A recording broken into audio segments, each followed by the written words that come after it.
Spiderman no वे home. अब चाहे हम सब जितनी भी मूवीज में कमियां क्यों ना निकाल लें, उन्हें अच्छा कहें, बुरा कहें या फिर ठरकी ही क्यों ना कहे, मगर एक बात तो जाहिर सी है कि हम उसे जरूर देखेंगे, चाहे जो क्यों ना हो जाए। ये हमारा प्यार ही है, ये कोई हेट नहीं है। हम इसे 10 गाली देंगे मगर फिर भी देखेंगे। और आगे बढ़ने से पहले हेलो एवरीवन, मैं हूं पीजे और आप देख रहे हैं पीजे एक्सप्लेन। क्योंकि डीसी की हालत तो तुम जानते ही हो, साल में 1 या 2 पिक्चर मुश्किल से निकाल पाता है। ईस्टर्न ट्रिलॉजी भी खत्म हो चुकी है, पावर रेंजर्स को भी रीबूट मारा जा रहा है, हेलबॉय और ब्लडशॉट यूनिवर्स का कुछ तो पता ही नहीं। कुछ वेब सीरीज है लेकिन अभी और तो चाहिए, और ये डिमांड हमारी एमसीयू पूरी करता है। वो नया कंटेंट लाता रहता है, तो जाहिर सी बात है उसके बारे में बात तो ज्यादा होगी ही। मगर आज हम एमसीयू के स्पाइडरमैन से कुछ ऐसी बातें करने वाले हैं जो उसके one of the greatest problems को उजागर करती हैं, लेकिन वो प्रॉब्लम्स हमें पसंद है। तो सबसे पहले हम जान लेते हैं who is he, the true himself. Civil war movie से अभी तक जितनी भी स्पाइडरमैन मूवीज को हमने देखा है, वो हमेशा दूसरों पे डिपेंडेंट रहा है, ऐसे नजर आता है। अब हाँ देखो, मेरी इस बात से कुछ लोग आर्ग्यू करने आएंगे कि होमकमिंग के क्लाइमेक्स में ही तो पीटर ने अपने आप को साबित कर दिया था कि वो बिना सूट के भी है स्पाइडरमैन है। मगर वो sense of sensibility, responsibility, humbleness, selflessness की भावना कहां से आती है? और वीडियो में आगे बढ़ने से पहले, क्या आप जानते हैं कि आप स्पोर्ट्स खेल के पैसे कमा सकते हैं, वो भी अपने फेवरेट गेम्स के थ्रू, जैसे कि फुटबॉल, बास्केटबॉल और फॉर्मूला 1 जैसे games. So you can speculate with my friends on BC1X। मैंने डिस्क्रिप्शन में लिंक्स दे दी हैं, तो देर किस बात की। और अब अपनी वीडियो के साथ आगे बढ़ते हैं। जब सबसे पहली बार रेमी की मूवी में पीटर स्पाइडरमैन बना, तो उसने अपनी पावर्स को सेल्फिश रीजंस की वजह से यूज किया। उसने एमजे को देखा कि वो एक बड़ी सी गाड़ी में जा रही है, तो उसने सोचा कि मैं भी एक गाड़ी लेगा, मैं भी एमजे को फटाएगा।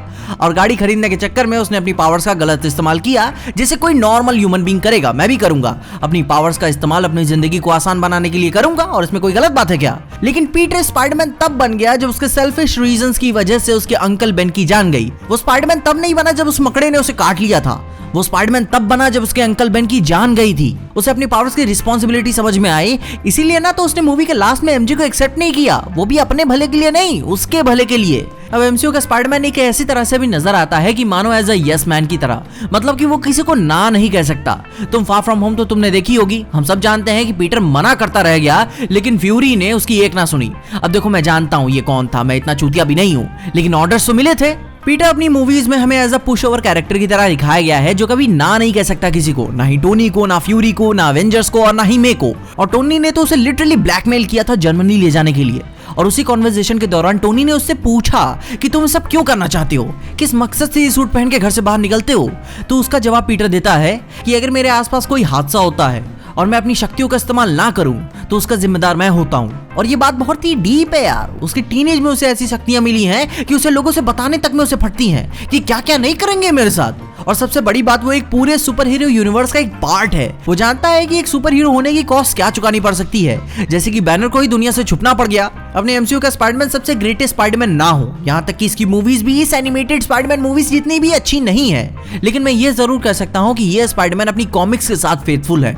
एमसीयू का स्पाइडरमैन बहुत ही ज्यादा बिलीवेबल टीनेजर स्पाइडरमैन है, जो कि एंड्रू गारफील्ड और टोबी मैगवायर में थोड़ी सी कमी नजर आती है। वे कॉलेज स्टूडेंट्स हैं और ऐसा नजर आता है कि वो अपने ईयर के फाइनल ईयर में है, मगर ये स्पाइडरमैन मूडी टीनेजर है, इमेच्योर और इनएक्सपीरियंस्ड है। और समझ में आता भी है कि एक 16-17 साल के लौंडे से तुम मैच्योरिटी कहां से एक्सपेक्ट करोगे? उसे तो टाई बनाने तक नहीं आता। जिस लड़की को वो चाहता है उससे बात करने में उसकी फटती है, जैसे कि मेरे हुआ था। हैप्पी से गलत सलत डीवीडीज मंगाता है, दुनिया में मॉन्स्टर्स घूम रहे हैं और उसको छुट्टी मनानी है, और ये एक बच्चा ही सोच सकता है। और जहां बात रही पीटर को कभी ना कहने वाली, तो इस बात को ऐसे समझ सकते हो कि वो अभी एज अ टीनेजर है, जो किसी को निराश नहीं करना चाहता, सबकी इज्जत करता है। और समय के साथ उसको ये सारी बातें रियलाइज होंगी कि तुम सबको खुश नहीं कर सकते, तुम्हें ना कहना, फॉल प्रॉमिसेस ना करना, ये सब सीखना पड़ेगा। और हम क्या एक्सपेक्ट कर रहे हैं कि एक 16 साल का बच्चा अपनी जवानी भुला दे, अपना प्यार भुला दे, अपना परिवार भुला दे और दुनिया को बचाने निकल जाए। जिंदगी को बचाना कूल है, मगर क्या फायदा है जब आप उसे जी ही नहीं पा रहे हो?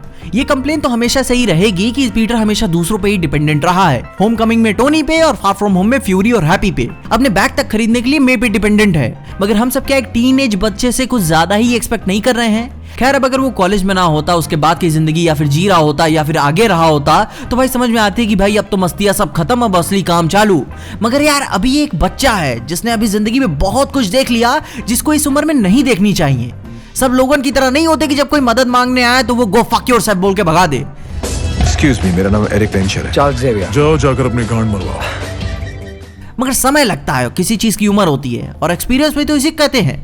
मगर पीटर जिस उम्र में अभी है, हम सब उससे रिलेट कर सकते हैं। स्पाइडरमैन का पीटर बहुत ही ज्यादा रिलेटेबल है, दुनिया सही लगती है इस उम्र में, सब भरोसेमंद लगते हैं। प्रॉब्लम ये नहीं है कि पीटर स्पाइडरमैन बन गया, लेकिन वो दूसरों के लिए बना है, अपने लिए नहीं।